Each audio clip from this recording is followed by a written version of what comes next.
नाज़रीन गिरामी अस्सलामु अलैकुम वरहमतुल्लाहि वबरकातुहू। सीधी बात के ताज़ा प्राइम टाइम में आप लोगों का इस्तकबाल है। नाज़रीन, मैं अंसार अज़ीज़ नदवी आज के इवनिंग प्राइम टाइम में आप लोगों के सामने कुछ अहम तरीन ख़बरों पर तज़किरा करने जा रहा हूँ, तबसरा करने जा रहा हूँ। उसमें सबसे पहले हम लोग बात करते हैं करतारपुर की। जी हाँ, सिखों के लिए बहुत ही अहम तरीन दिन था जिसमें करतारपुर के लिए उनके रास्ते खोल दिए गए, जो सिख मज़ाहिब और उनके अक़ीदे के हिसाब से सबसे मोहतरम जगह मानी जाती है, उनके यहाँ काबिल एहतराम जगह मानी जाती हैं, और पाकिस्तान ने उनके लिए रास्ते खोल दिए हैं। इस इक़दाम की जिस तरह से सराहना होनी चाहिए उस तरह से सराहना नहीं हुई है। मैं उस पर तबसरा करता हूँ। दूसरी बात, हम बात करेंगे जस्टिस गंगुली साहब के ऐसे बयान की जिन्होंने बयान दिया है कि बाबरी मस्जिद को लेकर के जिस तरह के फ़ैसले आया है, इसके बाद महसूस होता है कि न जाने कितने और मंदिर और मस्जिद और चर्च तोड़ने पड़ेंगे अगर इस तरह के फ़ैसले आते रहेंगे। तो मैं उस पर भी तफसीली रोशनी डालूँगा कि उन्होंने क्या कहा है। वहीं पर दिग्विजय सिंह ने भी ये बयान दिया है, क्या बाबरी मस्जिद इनेदाम के मुजरिमों को सज़ा मिल पाएगी, जबकि 27 साल हो चुके हैं इस मामले को और इस जुर्म को करने के बाद। और वहाँ कर्नाटक से 15 असम्बली सीटों पर ज़िमनी इंतखाबात का ऐलान हो चुका है। 5 दिसंबर को वोटिंग होगी और 9 दिसंबर को नतीजे आएंगे। उसकी भी तफसीलात पर मैं रोशनी डालता हूँ। उससे पहले आप लोगों से दरख्वास्त है कि जिन लोगों ने हमारे चैनल को सब्सक्राइब नहीं किया है, सब्सक्राइब कर लें और हमारी इन वीडियोज़ को दूसरों तक पहुँचाने में हमारी ज़रूर मदद करें। बहरकैफ नाज़रीन, आइए सबसे पहले मैं आपको एक वीडियो दिखाना चाह रहा हूँ। ये वीडियो सोशल मीडिया पे वायरल हो रही है। एक मछली की है जो इंसान नुमा है। आप इस वीडियो को रोक दें, यहाँ पर देखें थोड़ा सा लोग। ये वीडियो सोशल मीडिया पर वायरल हो रही है और ये कहाँ की है, किस जगह की है, उसमें कुछ तरह का शेयर नहीं किया गया, लेकिन ये कह कर कि इस अल्लाह की कुदरत को दिखाने की कोशिश की गई कि देखिए ये इंसान नुमा मछली किस अंदाज में जो है साहिल पर यानी नदी के किनारे आकर कि कुछ किसी चीज़ को खाने की या खोजने की कोशिश कर रही है। बहरकैफ नाज़रीन, ये भी एक अल्लाह की कुदरत है कि इसकी मखलूक है कि किस तरह अल्लाह ताला ने अलग अलग डिज़ाइन से अलग अलग शक्लों में अपनी मखलूक को पैदा किया है, पानी के अंदर भी, ज़मीन के अंदर भी और ज़मीन के ऊपर भी। बहरकैफ नाज़रीन, आइए अब हम बात करते हैं करतारपुर की। जी हाँ, कल हफ्ता 9 नवंबर को वज़ीर आज़म इमरान खान ने करतारपुर राहदारी का बाकायदा इफ्तिताह करने के बाद अपने खिताब में उम्मीद ज़ाहिर की कि मसले कश्मीर के हल हो जाने के बाद बॉर्डर खुलेंगे, पाक भारत ताल्लुकात में बेहतरी आएगी और दोनों मुल्क बाहमी तिजारत को फ़रोग़ देकर अपने आवाम को खुशहाली से हमकिनार कर सकेंगे। करतारपुर राहदारी की इफ्तिताही तकरीब में शिरकत के लिए भारत समेत दुनिया के मुख्तलिफ मुल्कों से सिखों की बड़ी तादाद ज़िला नारोवाल में वाक़े गुरुद्वारा दरबार साहिब करतारपुर पहुँचे। भारत से आने वाले यात्रियों में भारत के साबिक़ वज़ीर आज़म मनमोहन सिंह, भारतीय पंजाब के वज़ीर आला अमरिंदर सिंह, भारतीय सियासतदान और साबिक़ क्रिकेटर नवजोत सिंह सिद्धू और अदाकार व सियासतदान सनी देओल भी शामिल थे। पाकिस्तान की तरफ से इस तकरीब में शिरकत करने वाली अहम शख्सियात में वज़ीर आज़म इमरान खान, वज़ीर आला पंजाब सरदार उस्मान बज़दार, गवर्नर पंजाब चौधरी सरवर, वज़ीर ख़ारिजा शाह महमूद कुरैशी, वज़ीर दाखिला एजाज शाह और PTI के रहनुमा जुल्फ़ी बुखारी, सेनेटर फैसल जावेद और फिरदौस आशिक आवान भी शामिल थी। इस मौके पर अपने खिताब में वज़ीर आज़म इमरान खान का कहना था कि मसले कश्मीर के हल से बर्र-ए-सग़ीर में खुशहाली आएगी और बर्र-ए-सग़ीर से ग़ुरबत के ख़ात्मे में मदद मिलेगी। उनके बकौल मसले कश्मीर महज़ एक जोग्राफियाई मसला ही नहीं बल्कि इंसानियत का मसला और इंसानी हुकूक का मामला भी है। उन्होंने कहा कि कश्मीर के 80 लाख लोगों को 9 लाख भारतीय फ़ौज ने बंद किया हुआ है। इसी वजह से पाक भारत ताल्लुकात को बेहतर बनाने के लिए पेश रफ्त नहीं हो रही है। इमरान खान ने भारतीय वज़ीर आज़म नरेंद्र मोदी को मुखातब करते हुए कहा कि माशरों में अमन व इंसाफ करने से आता है, जबकि नाइंसाफ़ी से माशरे में इंतशार फैलता है। इमरान खान ने मज़ीद कहा कि कश्मीरियों को इंसाफ मिलना चाहिए। मसले कश्मीर के हल से बर्र-ए-सग़ीर में बॉर्डर खुलेंगे, खुशहाली आएगी और लोग गुर्बत से नजात पाएंगे। इमरान खान ने यह भी कहा कि करतारपुर राहदारी तो शुरुआत है, इंशाल्लाह एक दिन पाकिस्तान के हिंदुस्तान से ताल्लुकात ऐसे होंगे जैसे होने चाहिए थे। उनके बकौल फ्रांस और जर्मनी ने जंगों के बाद भी ताल्लुकात को बेहतर बनाकर बॉर्डर खोले, बाहमी तिजारत को फ़रोग़ दिया और खुशहाली की मंजिल को पा लिया। इसी तरह पाकिस्तान और भारत भी अच्छे हमसायों की तरह बाहमी इख्तिलाफ़ात को बातचीत से हल करके अपने आवाम को खुशहाल बना सकते हैं। उनके बकौल बर्र सग़ीर में खुशहाली लाने के लिए मसले कश्मीर का हल किया जाना बहुत ज़रूरी है। उन्होंने दुआया अंदाज में उम्मीद ज़ाहिर करते हुए कहा कि वो दिन दूर नहीं जब ऐसा होकर रहेगा। इमरान खान ने सामने बैठे साबिक़ भारतीय वज़ीर-ए-आज़म मनमोहन सिंह के साथ होने वाली अपनी एक मुलाकात का हवाला देते हुए बताया कि मनमोहन सिंह ने एक मरतबा भारत में कॉन्फ्रेंस के मौके पर उनसे कहा था कि अगर कश्मीर का मसला हल हो जाए तो सारा बर्र सग़ीर उठकर तरक्की पा सकता है। उन्होंने भारतीय वज़ीर-ए-आज़म का नाम लिए बगैर कहा कि वो लीडर नहीं होता जो इंसानों को तकसीम करता है और वोटों के हुसूल के लिए नफरत फैलाता है, बल्कि लीडर तो वो होता है जो इंसानों को जोड़ता है। साबिक़ भारतीय वज़ीर-ए-आज़म मनमोहन सिंह ने इस तकरीब में एक आम यात्री की तरह शिरकत की।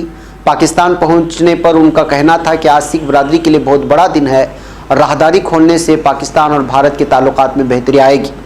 भारतीय सियासतदान व साबिक़ क्रिकेटर नवजोत सिंह सिद्धू का करतारपुर राहदारी की इफ्तिताई तकरीब से खिताब करते हुए कहना है कि इमरान खान वो सिकंदर है जिन्होंने लोगों की दिल मोहब्बत से जीत लिए। इमरान खान, आपको एहसास नहीं कि सिख कौम आपको कहाँ ले जाएगी, आपने सिख कौम की दिलों को फतह किया है।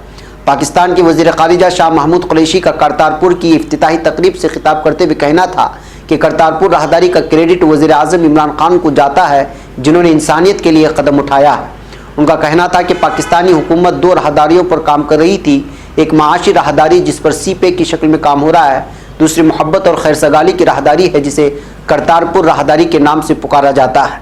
शाह महमूद कुरैशी ने मज़ीद कहा कि आज के दिन हमें यह भी सोचना होगा कि वो कौन लोग हैं जो मोहब्बतों की बजाय नफ़रतों की बीज बो रहे हैं।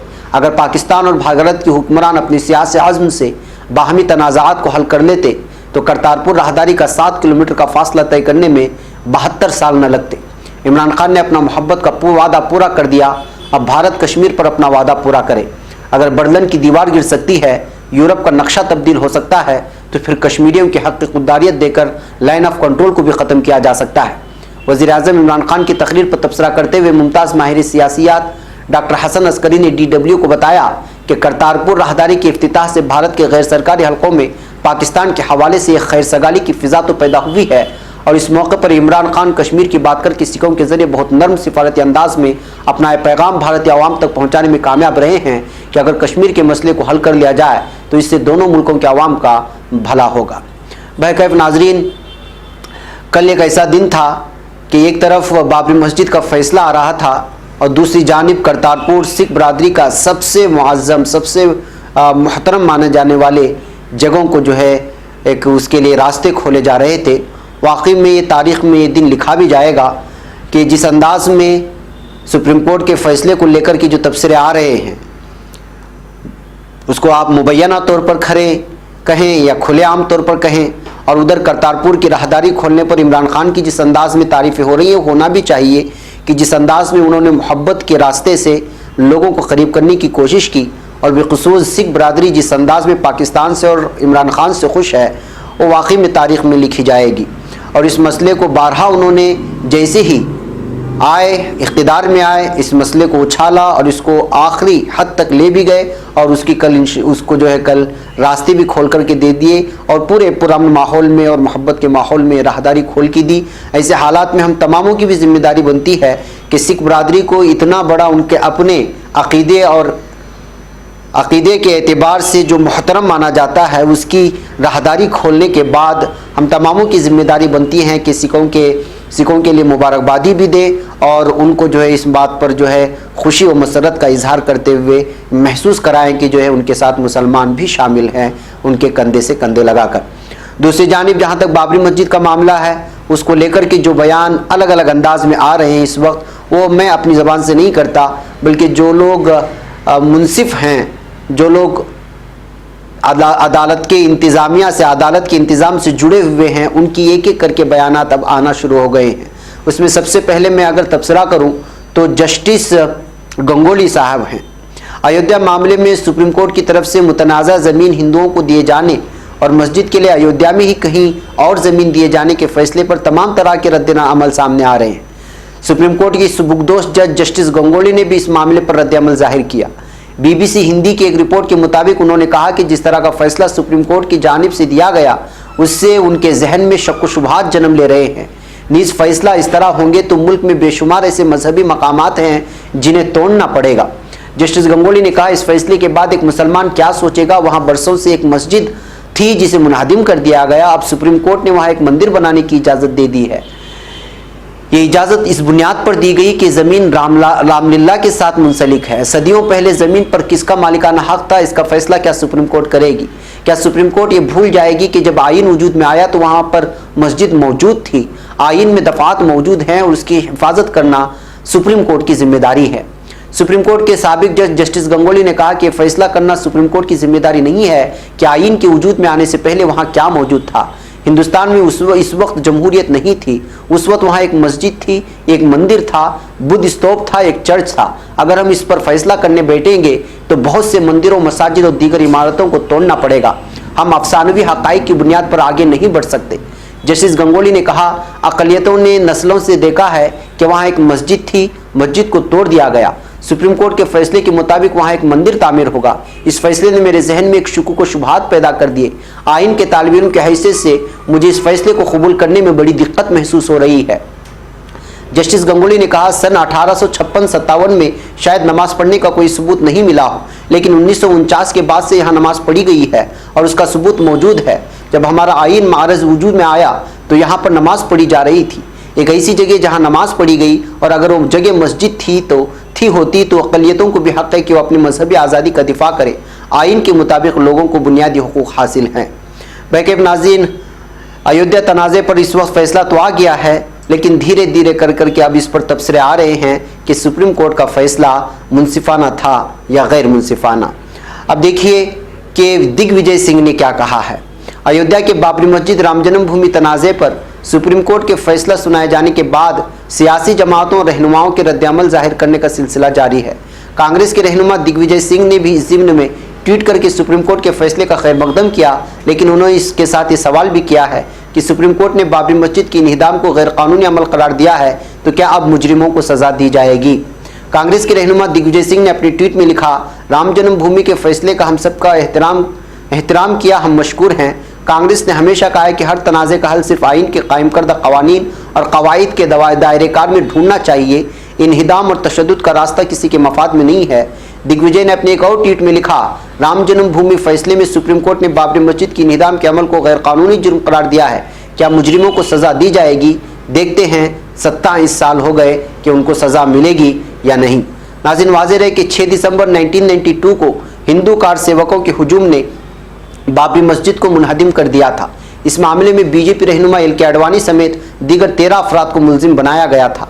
इस मामले में चार्जशीट दायर कर दी गई है और मुकदमा अदालत के ज़ेर गौर है और फैसला आने वाला है। जी हाँ नाज़रीन, इस तरह के अलग अलग तबसरे आ रहे हैं, लेकिन ये बात खुशी की है कि हिंदुस्तान की किसी भी मकाम से कल जब ये फैसला आया तो किसी भी तरह की जो है खींचातानी की या किसी भी तरह की कोई भी गैर कानूनी हरकतों की या एक दूसरे को मार पीटने की या एक दूसरे को नीचे दिखाने की खबरें नहीं मौसूल हुई हैं हिंदुस्तान की किसी भी खित्ते, गली या कूचे से। बहरकैफ नाज़रीन, अब बात करते हैं कर्नाटक असम्बली के 5 सीटों पर ज़िमनी इंतखाबात के ऐलान होने की। जी हाँ, कर्नाटक असम्बली की 15 सीटों पर ज़िमनी इंतखाबात का ऐलान हो गया है। कर्नाटक के चीफ इलेक्शन अफसर संजीव कुमार ने कहा कि 5 दिसंबर को पोलिंग और 9 दिसंबर को वोटों की गिनती होगी। इसी के साथ ही 11 नवंबर से मिसाली ज़ाबिते अखलाक नाफिज हो जाएगी।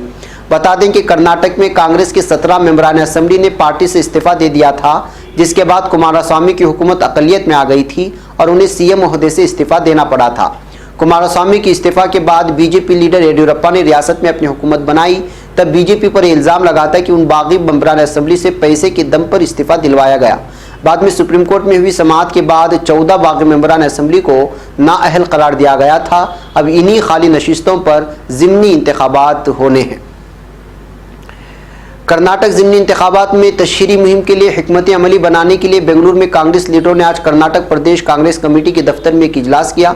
इजलास में party leader Siddaramaiah, B Hari Prasad, D K. Shivakumar और दिनेश गुंडूराव और दीगर अरकान असम्बली और दीगर लीडरान मौजूद थे। अब देखना यह है कि जो है कर्नाटक में जिन 15 बागी मेंबरान असम्बली की जगह पर इंतखाबात होंगे उसमें कौन अपने झंडे गाड़ता है।